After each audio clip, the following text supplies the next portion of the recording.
I go through different emotions. I'm like, obviously, I'm like so grateful that everyone's, you know, wanted to take their time to watch the video and learn about SMA and educate themselves on it and, you know, just spread as much awareness about it. But then I also feel like incredible, like immense pressure to like constantly be the advocate to like talk about it, which is fine. I don't mind, like I'm all for it because I feel so passionate about it. There's like a part of me that's like, okay, well, when's my time to like, that I can step back and it's that weight's taken off of me and then like change actually starts to happen because there's only so much, you know, that me and the SMA community can keep screaming and shouting about it until something actually happens. And I think that's where I feel the pressure. But, you know, I'm happy to do it because at the end of the day, this is for my girls and for all the other families that have been trying to, you know, campaign for this for years, and also to help any other families, you know, not go through this. How does it make you feel when you were introduced to this community and heard their stories? Sad and angry.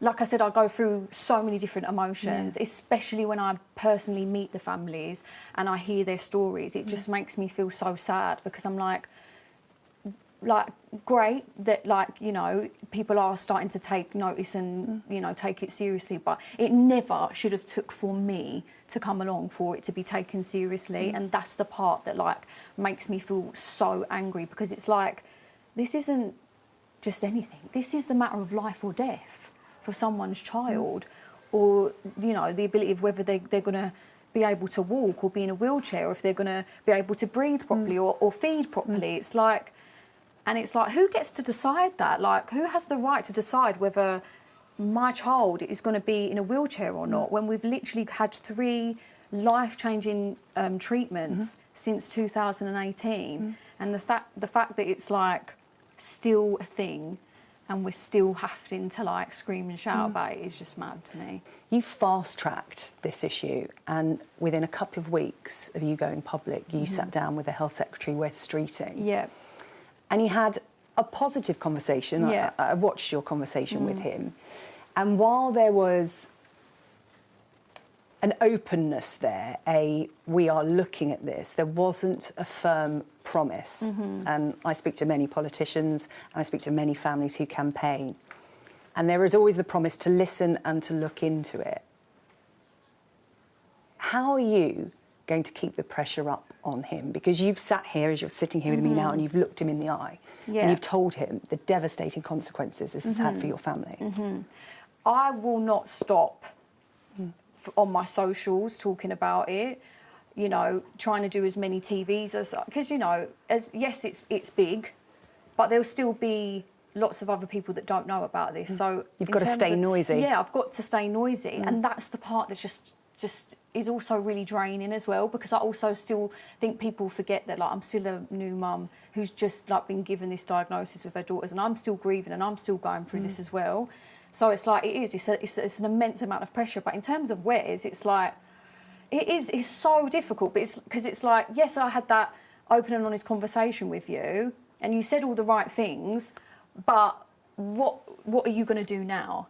Now that, like, I'm not in front of you, are you going to continue the conversation? Which, you know, he's said he will, but it's like, if I'm not with you every day in your face, you know, and pressuring you, like, are you actually going to follow through with that? And that's the part where I'm like, it's kind of out of my hands within that situation, and I can only do so much. I just have to, like, have faith that he will. You know, he's publicly said it on TV now. So be true to your word. Yeah, and I would like to think that he is. I met him, he seemed genuine to me. So, you know, I just got to hope for the best. Let's talk about the diagnosis. The girls were 6 months old when they got their diagnosis, and as a new mum, you're finding your way. Yeah.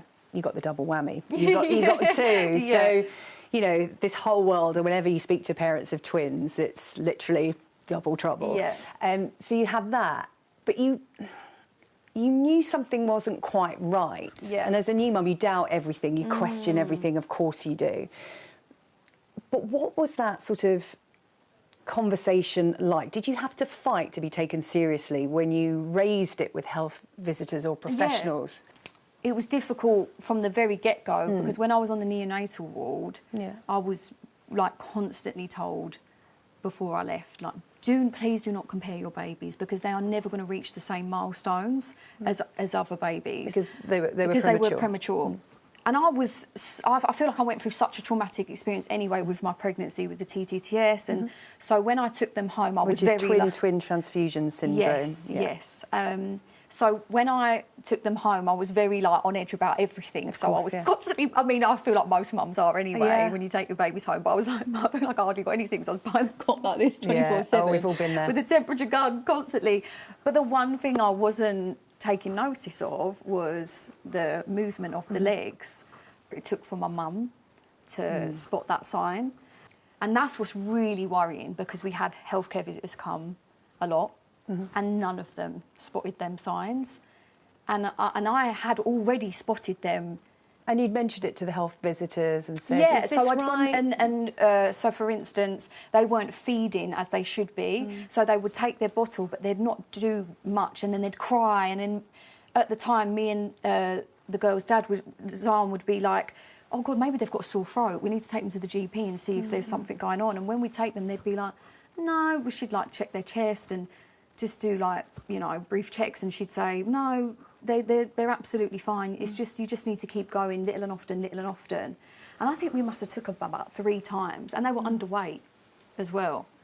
And then it wasn't until they got their diagnosis. Which is all you hear when you have a baby, they have to put on weight, they have to put on weight. Yeah, and then it wasn't until they got their diagnosis that they were then like, we've got to keep them in because they're very underweight and they need to go on feeding tubes.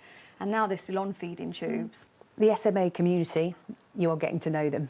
Yes. You're only a few weeks in, but I was looking at your video and some of the comments underneath. And while you're in the thick of this, and I know at times you'll have really bad days, and like you said, you can't think too far ahead because you'll drive yourself mad. But just some of the comments that were put there by the SMA community. My cousin's child has SMA type 1, and he's still been able to be fully supported in mainstream school despite his complex needs. There is an amazing community of SMA parents out there to support you. My neighbour had SMA type 1 and lived to be 78. She was one of the most incredibly empowered women I have ever had the privilege of meeting, and she fought for her own rights, even in the British High Court. I have multiple friends with SMA type 1 who live beautiful, fulfilling and amazing lives. I myself am 23 and have SMA type 2, and I recently graduated from college with a bachelor's degree. Yeah, it's amazing. This is what we're talking about, isn't it? This community that you've entered into. Does that give you hope, hearing stories like that? Because you don't know the outcome yet, and it has to be day by day. And that's what's so scary when you first get the diagnosis, because it's so uncertain, and like I said, you can drive yourself insane if you try and look too far into the future of what possibilities are going to be and what it's going to look like. And then it's not until, when you find this beautiful community and you go on their pages and you see their children and the lives that they're living, and they're still living such fulfilled lives, and they're still so happy.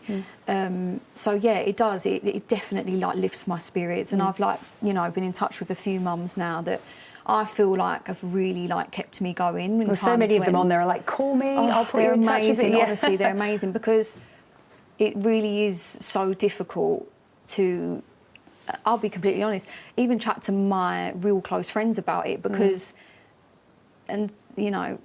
until you've like lived and breathed it, you can't really I don't really feel like anyone can understand it. So to have a whole community who completely understand what you're going through is amazing, and they're all incredible, and they're so positive and uplifting. So I'm very lucky. So what you're fighting for now is for the heel prick test that all parents will know about when a baby comes into the world. There's that simple test, and it tests for 10 different conditions. You want SMA to be part of that, something so simple. And time is of the essence when it comes to diagnosis. Explain to me why. So it's a muscle wasting disease, and as time goes on, the muscles start to deteriorate and they eventually die, which can will affect every muscle in the body, like down to their swallowing, and eventually that's what leads them to not making it past the age of 2. So effectively, if you catch it early, what the treatment does is it almost like freezes the muscles from dying. And it also like rebuilds the ones that are working to be stronger.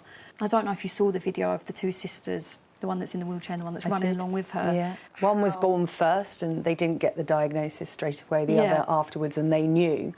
Yeah. And she got the diagnosis early, and that treatment was the difference in the and quality it's like of life. you could either your child's life will be completely different. And listen, I don't know how to even say this, but I don't want people to think that I think that if you've got disability that defines you, because it definitely doesn't. But I'll openly say this, if I could have it the other way, I definitely would. Yeah. You know, like, why wouldn't I, as a mum? Why wouldn't I want my children to walk and live a fulfilled life? I just pray that it does, you know, get changed and it does become part of the heel prick test, because the amount of, like, heartbreak and hurt that I've, like, had to endure, I'll never be able to explain it. I just pray that, like, no one ever has to go through this again. And no one should ever have to, especially when we've got free life-changing treatments. Well, Jesy, I really appreciate your openness and honesty in talking about this. As you said, you feel the pressure, but you are doing incredible work on behalf of all of those families. Please feel like some of that pressure has been relieved just by shining a spotlight on this and getting to the stage you've got so quickly. It's incredibly impressive. And as you said, you're going to keep knocking on the door of the Health Secretary until you get the answer that you and so many other families want. Jesy, it's been a pleasure to talk to you. Thank you so much for having me. And give those girls a squeeze from me. I will.